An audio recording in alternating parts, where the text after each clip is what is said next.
Kita bersyukur kepada Allah Subhanahu wa taala bahwa Allah Subhanahu wa taala telah banyak memberikan kita nikmat berupa nikmat kesehatan, nikmat kesempatan, serta nikmat yang paling besar yang Allah berikan kepada kita adalah nikmat iman dan Islam. Sehingga mudah-mudahan dengan semua nikmat tersebut menjadikan kita semua menjadi orang-orang yang pandai mensyukuri nikmat Allah Subhanahu wa taala. Sebab tanpa rahmat dan nikmat Allah kita bukanlah siapa-siapa. Tanpa rahmat dan nikmat Allah kita tidak akan bisa apa-apa. Maka sudah sepantasnya kita sebagai seorang hamba yang senantiasa kita mengabdikan diri kepada Allah Subhanahu wa taala, kita harus bersyukur kepada apa yang telah Allah berikan kepada kita. Kemudian salawat beserta salam mudah-mudahan tercurah limpahkan kepada junjungan kita Nabi besar Muhammad sallallahu alaihi wasallam yang telah membawa Islam, berjuang menegakkan syariat Islam yang alhamdulillah sampai di hari ini, sampai detik ini kita masih merasakan betapa indahnya berislam, betapa manisnya beriman kepada Allah dan Rasulullah sallallahu alaihi wasallam.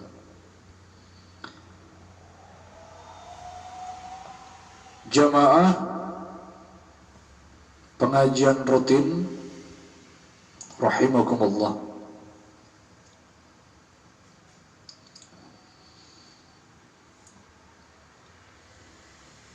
Sudah sepantasnya kita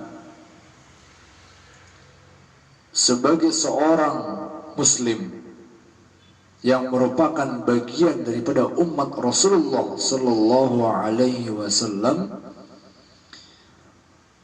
untuk senantiasa bangga menjadi bagian daripada umat baginda Nabi sallallahu alaihi wasallam. Kenapa kita harus bangga? Nabi Musa saja pernah memohon kepada Allah Subhanahu wa taala untuk apa? Memohon supaya beliau dijadikan oleh Allah Subhanahu wa taala menjadi bagian daripada umat Rasulullah sallallahu alaihi wasallam. Apa kata Allah? Tidak bisa. Sebab apa? Sebab Nabi Musa itu Allah utus juga sebagai seorang nabi dan rasul, yang beliau juga mempunyai umat, punya tanggung jawab terhadap umatnya. Maka kita yang sudah menjadi bagian daripada umat Rasulullah sallallahu alaihi wasallam ini merupakan nikmat yang luar biasa, ini merupakan nikmat yang sangat besar yang harus kita syukuri. Luar biasa.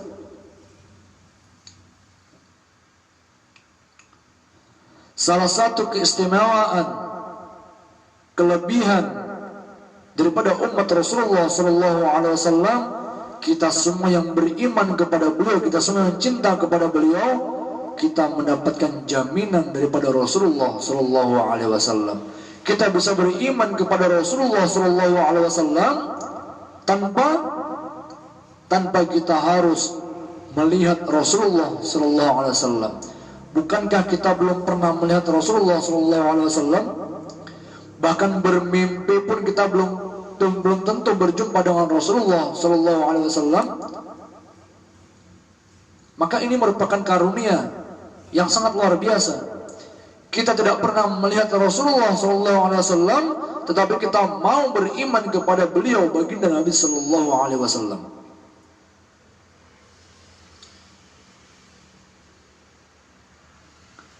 Ketika kita bermimpi bertemu dengan Rasulullah SAW, pada hakikatnya kita pun sudah berjumpa dengan beliau secara nyata. Sebab apa? Kata Rasulullah SAW, "Man arani fil manam, fasayarani fil yaqadha." Barang siapa yang melihatku di dalam mimpinya, fasayarani fil yaqadha, maka seakan-akan dia telah melihatku secara terjaga. Luar biasa.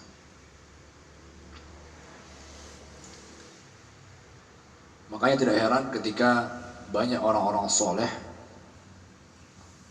para wali-wali Allah ya, mereka sering bermimpi bertemu dengan Rasulullah SAW. Terbuka hijabnya, bisa melihat Rasulullah SAW. Itu karunia yang luar biasa.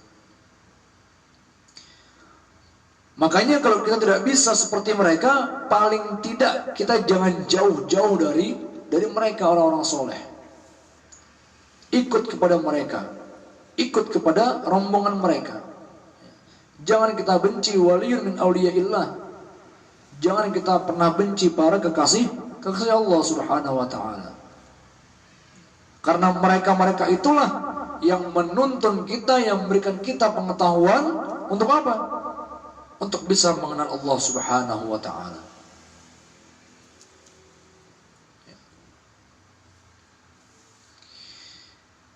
Kita tidak bisa langsung kepada Rasulullah. Kita banyak dosa.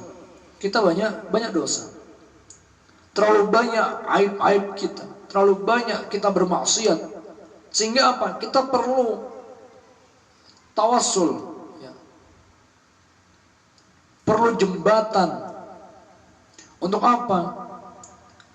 Untuk sampai kepada Rasulullah SAW.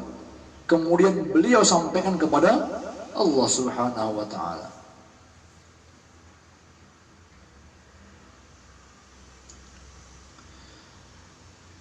Karena tidak ada jalan lain. Tidak ada jalan lain kecuali jalan Rasulullah SAW.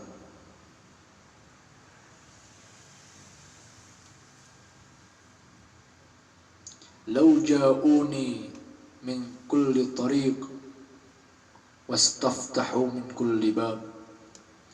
Tidak ada jalan kecuali jalannya Rasulullah SAW, dan tidak ada pintu kecuali pintunya Rasulullah SAW. Maka beruntunglah kita yang beriman kepada Rasulullah SAW tanpa harus melihat wajah beliau SAW, tanpa harus bertemu dengan beliau SAW. Sebab apa? Sebab orang-orang yang beriman kepada Rasulullah SAW tanpa harus melihat Rasulullah SAW, tanpa pernah berjumpa dengan Rasulullah SAW, maka itulah yang dikatakan oleh Nabi Muhammad SAW sebagai saudara-saudara beliau.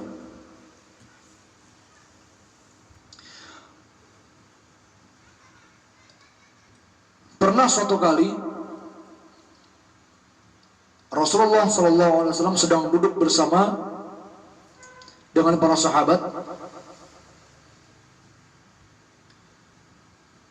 Kemudian Nabi SAW mengatakan, "Ana mushtaqun bi ikhwani."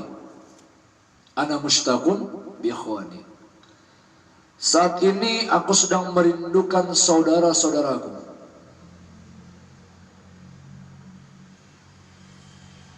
Kemudian kata para sahabat, "Ya Rasulullah, alasta ikhwanak?" Wahai Rasulullah, bukankah kami ini adalah saudara-saudaramu? Kata Rasulullah SAW, "La, bal antum ashabi. Bukan, kalian bukan saudara-saudaraku, kalian sahabat-sahabatku. Ikhwani, saudaraku adalah humul ladzina lam yarawni walakinnahum yu'minuna bi. Saudara-saudaraku adalah mereka yang mau beriman kepadaku, amanu bi walam yarawni. Mau beriman kepadaku, akan tetapi mereka belum pernah melihatku.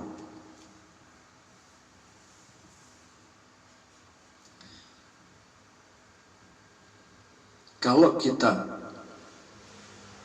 beriman kepada seseorang yang sudah pernah kita lihat, itu wajar. Itu wajar. Karena kita sudah pernah melihatnya. Kita sudah pernah menatap wajahnya. Kita sudah pernah bertemu dengannya. Bahkan mungkin kita sudah pernah bermusafahah, bersalaman. Wajar kalau kita beriman. Tetapi umat Rasulullah SAW sebagian besar sejak sepeninggal Rasulullah SAW sampai akhir zaman nanti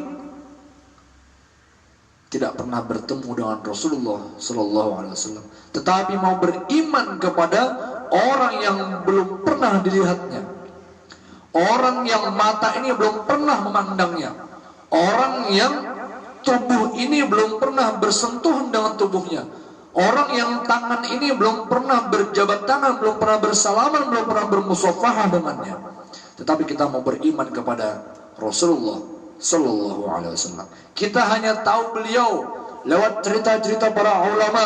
Kita tahu beliau, kita tahu syama'il beliau lewat sejarah-sejarah Nabi Sallallahu Alaihi Wasallam yang disampaikan oleh para ulama, yang diceritakan oleh para habaib, para kiai, para ustaz. Kita hanya tahu lewat situ. Bahkan kita bermimpi pun belum tentu bertemu dengan Nabi Sallallahu Alaihi Wasallam, tapi kita mau beriman kepada Rasulullah Sallallahu Alaihi Wasallam. Ini merupakan nikmat yang luar biasa, para hadirin.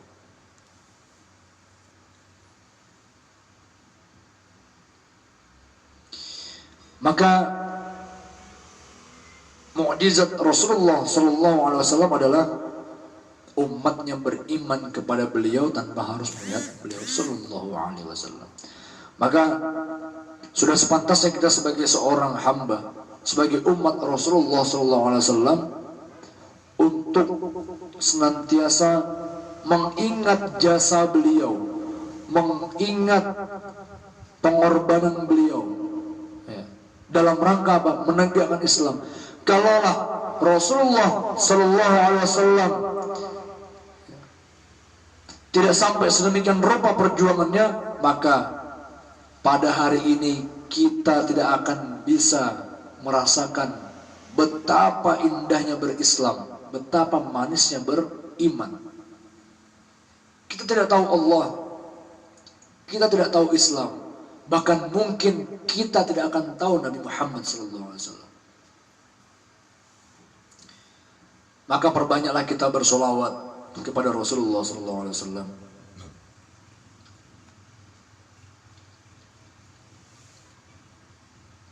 Allah dan para malaikatnya saja bersolawat.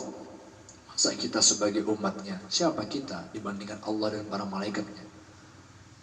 Lantas kita tidak pernah bersolawat kepada baginda Nabi SAW. Inna Allah wa malaikatahu yusalluna 'alan nabi. Sesungguhnya Allah dan para malaikatnya bersolawat atas baginda Nabi SAW.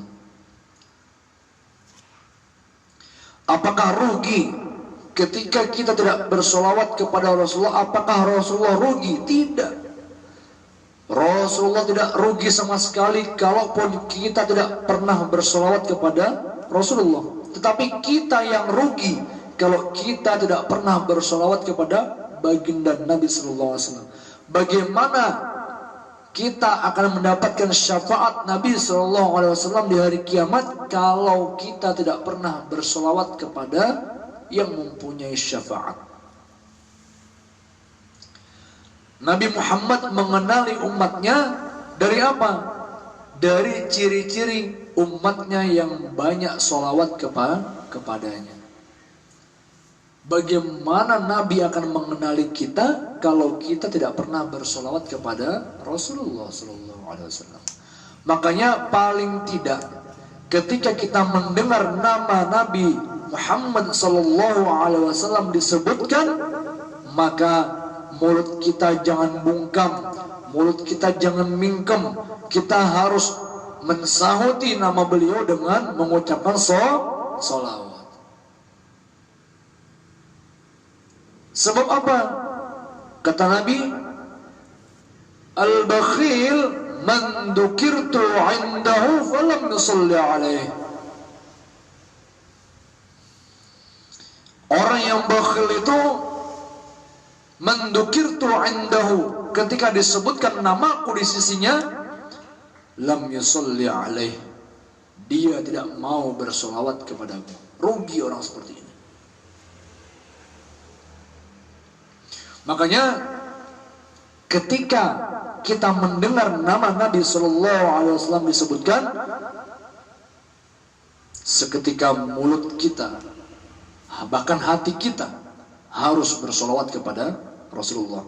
Allahumma salli wa sallim wa barik ala sayyidina Muhammadin wa ala alihi wa sahbihi barik wa sallim ajma'in. Terserah mau bagaimana salawat kita, bisa sallallahu ala Muhammad, atau Allahumma salli wa sallim wa barik alaih, atau sallallahu alaihi wasallam. Salawat Nabi. Terlebih ketika di malam-malam Jumat, malam Jumat dan hari Jumat, perbanyak salawat kepada Nabi SAW. Karena di hari-hari itu salawat yang kita sampaikan langsung diantarkan oleh malaikat untuk disampaikan kepada Nabi Sallallahu Alaihi Wasallam. Luar biasa.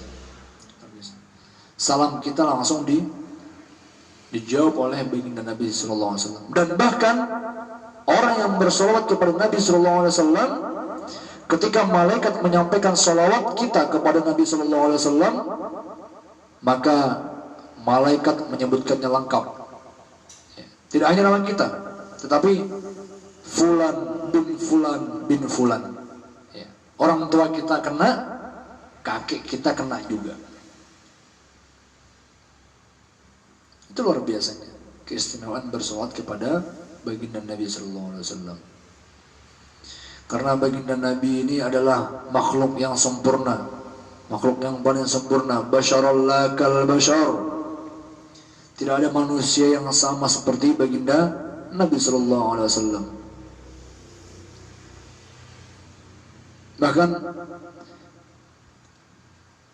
Al-Imam Ali bin Muhammad bin Husain Al-Habsyi, pengarang Maulid Simtud Durar, beliau mengatakan, Al-Mustafa As-Sadiqul Musaddaq, di dalam kitabnya,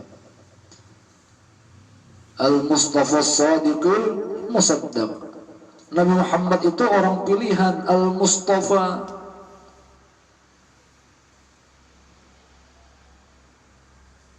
As-Sadiqul Musaddaq, orang yang benar dan dibenarkan.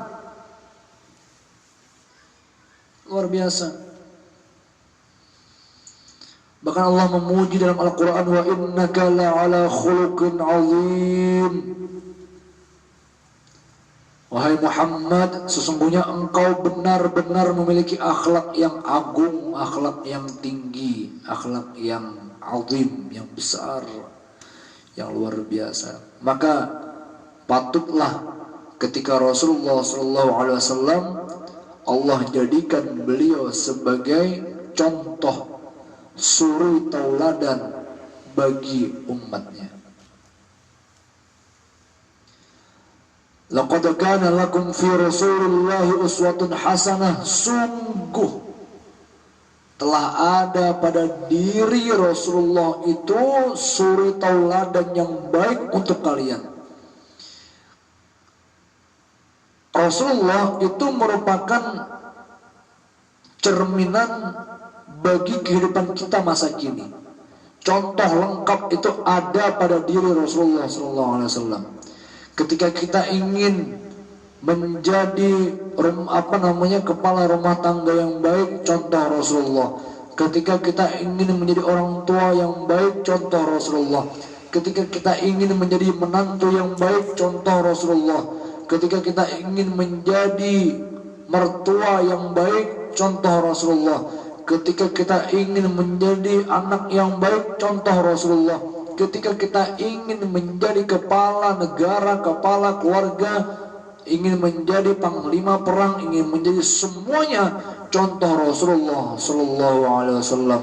Karena beliau merupakan contoh yang lengkap bagi kehidupan kita sehari-hari. Tidak bisa dipungkiri betapa mulianya akhlak Rasulullah. Karena memang tugas Nabi Muhammad diturunkan ke muka bumi ini, diutus oleh Allah menjadi seorang Rasul, tidak lain dan tidak bukan adalah innamal bu'ithu liutammima makarimal akhlaq. Tidaklah aku diutus ke muka bumi ini melainkan untuk menyempurnakan, memperbaiki akhlak. Akhlak yang diperbaiki. Makanya ketika dakwah Nabi di Makkah, apa yang pertama-tama beliau lakukan? Memperbaiki akhlak.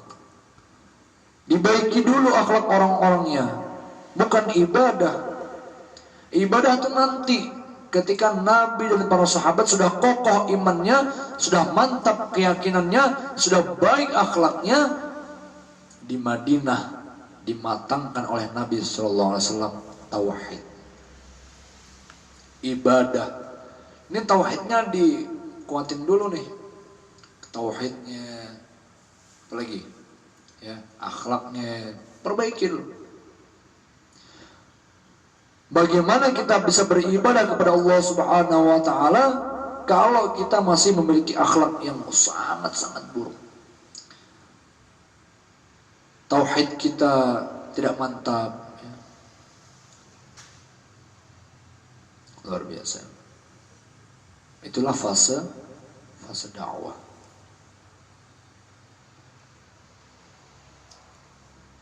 Makanya mulai sekarang marilah kita mencoba untuk mencintai Rasulullah SAW, untuk senantiasa rindu kepada Rasulullah. Dengan apa? Buktikan dengan kita mengikuti semua apa yang diperintahkan. Bahkan kata Allah, tidak cukup engkau hanya mencintai aku kalau engkau tidak cinta kepada Rasulullah. Tidak cukup engkau mentaati semua perintahku kalau engkau tidak mengikuti Nabi Muhammad SAW. Kata Allah, qul in kuntum tuhibbunallah fattabi'uni yuhibbukumullah. Katakanlah kepada mereka, wahai Muhammad, kalau mereka cinta kepadaku, maka ikutilah aku. Suruh dia ikuti kamu dulu. Jadi kita disuruh ikuti Rasulullah. Kalau kita mengaku cinta kepada Allah, ikuti Rasulullah.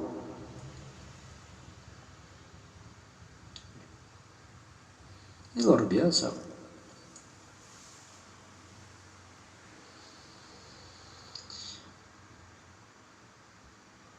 Oleh karena itu, marilah kita tingkatkan keimanan kita, ketakwaan kita kepada Allah Subhanahu wa taala kita tambah lagi rasa cinta kita, mahabbah kita kepada Rasulullah sallallahu alaihi wasallam, kepada keluarga beliau, ya, kepada ahlul bait beliau.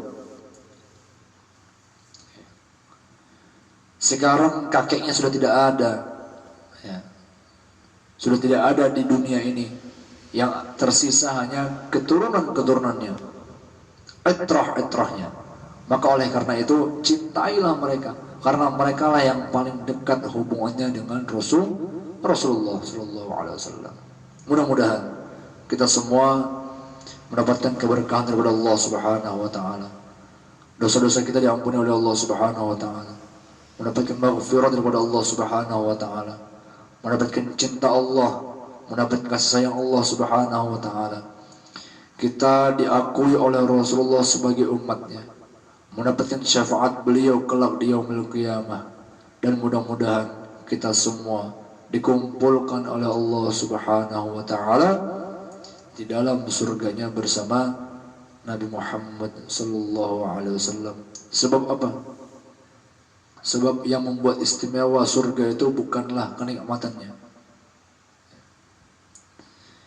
Yang membuat istimewa surga itu bukanlah semua yang ada di dalamnya, tetapi yang membuat istimewa, yang membuat surga menjadi luar biasa adalah adanya Rasulullah sallallahu alaihi wasallam di dalamnya. Sampai-sampai kata Al-Imam Ali bin Muhammad bin Hasan Al-Habsyi, beliau mengatakan, fi jannatin ma syaqani min wasliha illa liqahibbi fiha hayyama.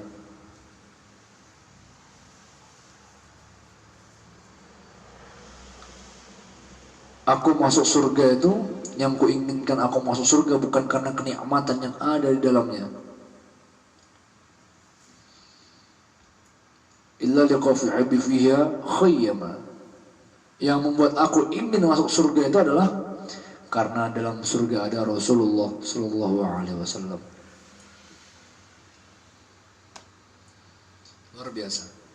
Begitu cintanya Al-Habib Ali bin Muhammad Al-Habsyi kepada Rasulullah sallallahu alaihi wasallam. Mudah-mudahan kita semua mendapatkan berkah kepada beliau, mendapatkan maghfirah, mendapatkan sir dan madad daripada para wali Allah, para kekasih Allah, dan mudah-mudahan kita semua dikumpulkan bersama orang-orang soleh, bersama para nabi, minan nabiyyin wasiddiqin wasyuhada wassalihin, di surganya Allah Subhanahu wa taala. Hadanallahu wa iyyakum ajma'in. Mungkin ini yang dapat saya sampaikan, kurang dan lebihnya mohon maaf.